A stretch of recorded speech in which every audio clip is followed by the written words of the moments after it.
matured way. So I'd like to invite, first of all, we'll move to the south, and I'll invite Vasu Gounden, who is the Executive Director of the African Center for the Constructive Resolution of Disputes, Accord. Some of you in Kenya will know of another accord. It's good that we have many accords, because that's all about agreement. This is the one with the double C. He founded it in 1992. He's a lawyer by training and a mediator by choice. He has been involved in this work for many, many years now, and notably has been one of the mediators that have impacted, I think, decisively on the Burundian peace processes a few years ago, where he has worked with former Madiba, or the former president of South Africa, Nelson Mandela, President Jacob Zuma, and various others. He's also worked in other contexts, in Madagascar, and then was exported. He's one of Africa's exports to Palestine, where they also have an ongoing, I guess, tension and conflict. So let me invite Vasu to offer his views in terms of what is it that could take us forward. Vasu, welcome. Please for my writing pad. Chair, thank you very much. And Florence and the NPI team, Peter and the GPAC team, thank you very much for inviting us to share our experiences with yourselves. Colleagues, let me answer the Chair's question directly, because you're right, you don't have any time for strategic planning and lengthy debates about what you ought or ought not to do. I'll share a little bit about South Africa's experience with you, but let's just, to answer that question, I think right now all Kenyans have to realize that this is a turning point for you. The whole world is watching you.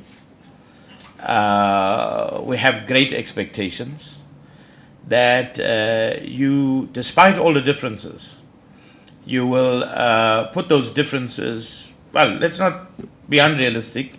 You're not going to put those differences aside. But at least you will conduct an election that will, in the end, be in the interests of all Kenyans. And whatever the outcome, the parties to the election will accept that outcome and the country will move on. Now, let me say that a few years ago, I took a holiday with my family in a very small, what we call a dorpie, a little city in South Africa. A very peaceful place, very small town, and we were in a little apartment on the lake, very peaceful. And then it was December, and just close to Christmas, we saw these disturbing images. It didn't shock me, because I've been working in conflict for 20 years. So I'm not shocked when I see conflict. But I was extremely surprised, because it was Kenya. I have been coming to Kenya for many, many years, and I never expected, and I'm sure as Kenyans you didn't expect it either, the turn of events in Kenya. We know the impact of that, and we know what it has done to the lives of Kenyans. It's changed your lives completely. But we know what it's done to your economy. Now, in 2011, I went with a colleague to Syria. And we spent several days in Damascus. We had meetings with the government, with Hezbollah, who's based on the opposite side, with Hamas, with a number of the opposition groups, etc. At the time, what the government was facing was street protests. 18 months later, you have a full-scale civil war. Count yourselves lucky that you did not go into a full-scale civil war in Kenya. We know what's happening in Mali. I feel really sorry for the Syrians, because we met some really, really good people. And we went into a city that I'd been for the first time, which was extremely well built up. But not only that, it contains a number of sites that record the history of humanity. It's totally destroyed today. Syria is destroyed. You see those people in Jordan, in Turkey, in Lebanon, in the refugee camps, with rain pouring down, with snow, with just plastic to cover themselves. Those were people who had houses. Those were people who had jobs. Now, I've seen this many times, in a number of places. South Sudan, Burundi, the DRC, Sierra Leone, Liberia. Now we are witnessing it in Mali. Somehow you escape this. So be thankful. Whether you are the media, whether you are in civil society, whether you are in government, this is something you have to seriously think about. Because if you are writing the kind of stuff we saw that the professor put up, and you land in a refugee camp with plastic over your head, you're going to regret for a long time that you wrote that. This is not dramatizing anything, believe me. I've been there, I've been on the ground. There's Emmanuel is here, Florence. We've been in this conflict, and this is not even dramatizing it. This is reality. This is what you see. How fast your lives can go there, believe me. You would blink and you're there. So you need some level of responsibility now. Remember that the people sitting in this room, you have homes, right? You have jobs. You have bonds that you have to pay on your houses, and you have cars and all of that. Even if you don't go to a full-scale civil war, if you just have a conflict, the rating agencies will drop your ratings. Inflation will go up. The banks will put up the interest rate. It's going to affect you personally. So be careful who you follow, why you follow them, what you do. This is our experience also. We've been through 4 elections. So let me tell you what the consequences of that are. We're very lucky in South Africa that we've managed to have responsible leadership. But we're not out of the woods. We know that. And I'll tell you what our problems were and what I think you might also be facing here. But let me just quickly conclude that part. Just be thoughtful. You've got 21 days. Think very carefully for 21 days. Don't think that you are isolated from that plastic tent over your head. Don't think that you are isolated from your bond rate going up. Conflict knows no bounds. So you have to act responsibly. And I'm happy that I see so many from the media here. Because really the responsibility is with yourselves in the media also. Just think about it today. I'm just looking at my friend there and I'm saying, think about your own life. Forget about the politicians. Forget about which party wins. Forget all those things. Just think about yourself. Tomorrow you might not have that job. And you'll be sitting in a refugee camp next door. And you know the problems we're having on the continent. This continent where it's not very difficult for some government next door to support one opposition group there, support another opposition group. Everywhere it's rife. In your region, it's rife. So for people to take up arms, do all sorts of nonsense, this is a reality we are living with. If you go to Norway, Sweden, to get someone to take up arms next door, this is not possible. But here, to cross the border and get arms, this is not impossible. This is very, very possible. So think about that. Now, where have we gone in South Africa? There are 3 things that are linked. Politics, power, and patronage. Elections are almost always about power. It should not be about that. It should be about ideas and political programs. It should be about development. And you as the electorate, all of us as electorates in our country, should have the choice to choose amongst those with different ideas and to choose those with the best ideas, the best visions for our development. That's what elections are about. Now, somehow you have been spared this for a long time, because what you had in Kenya is what we have in South Africa now.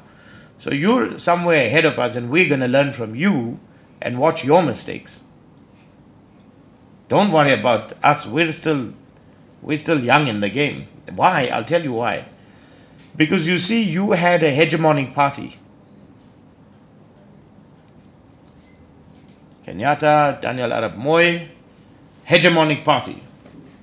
That hegemonic party, in one way or the other, despite all of its problems and challenges and all of that, and I'll speak about my own country so I don't have to pass judgment on your country. But you see hegemonic parties, and I am a product of my own liberation movement. I left South Africa in 1979 to join our liberation movement in Lusaka.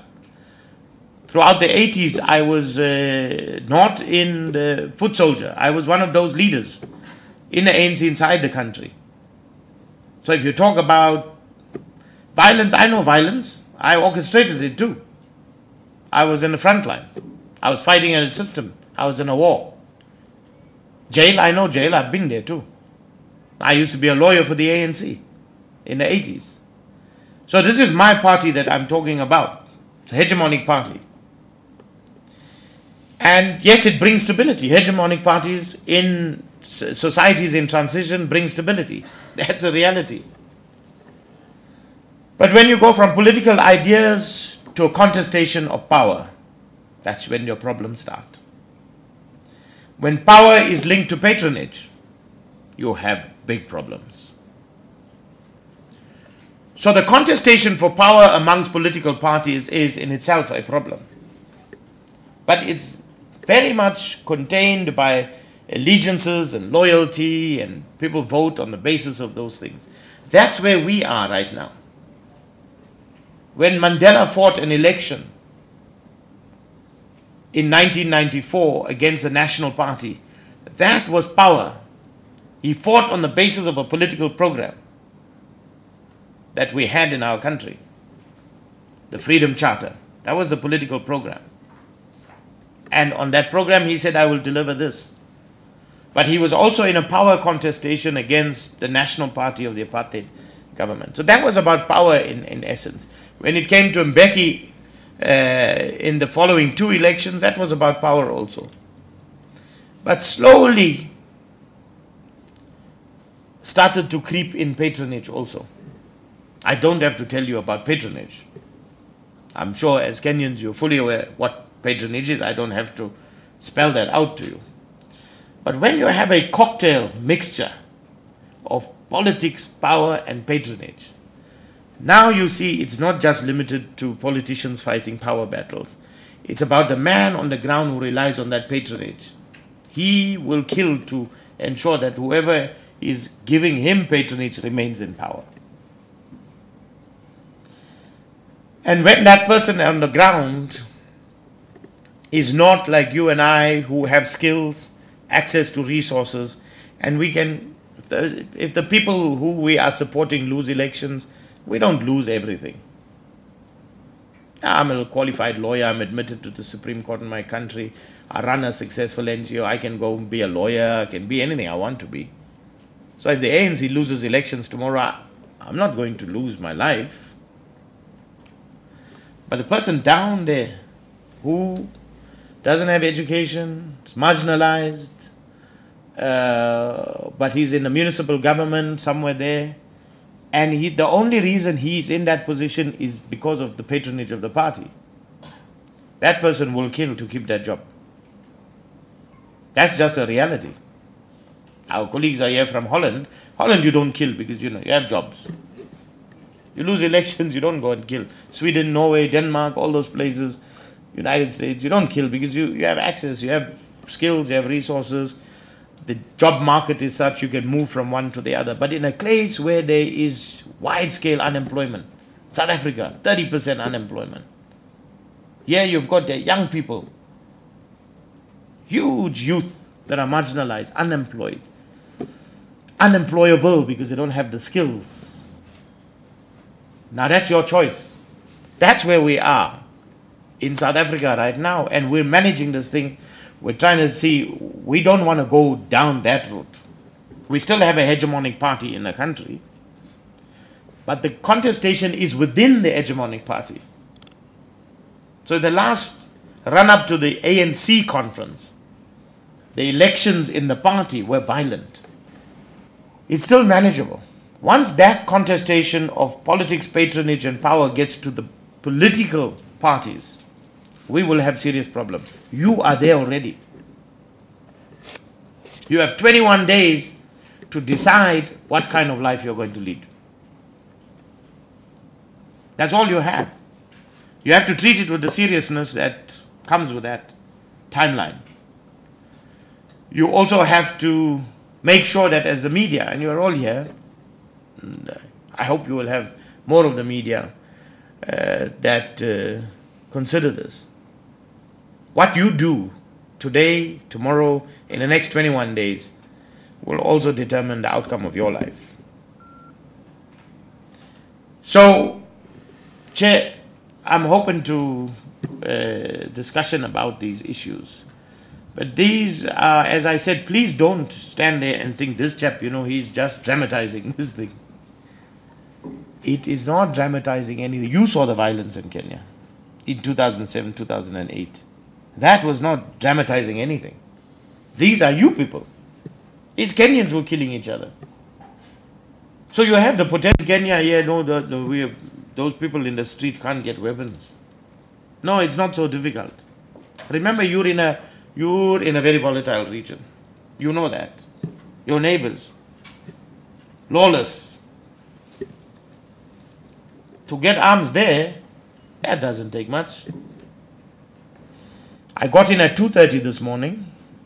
3 o'clock, we were up at 5 o'clock or something because we had to be here this morning. Because we want to be part of Kenya, and we want to be able to say, we will support you. That's why we came. We came here to support you. Now, we can only support you. But you will shape your destiny. Think very carefully. Thank you.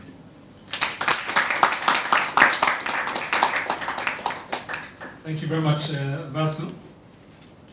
I'm going to invite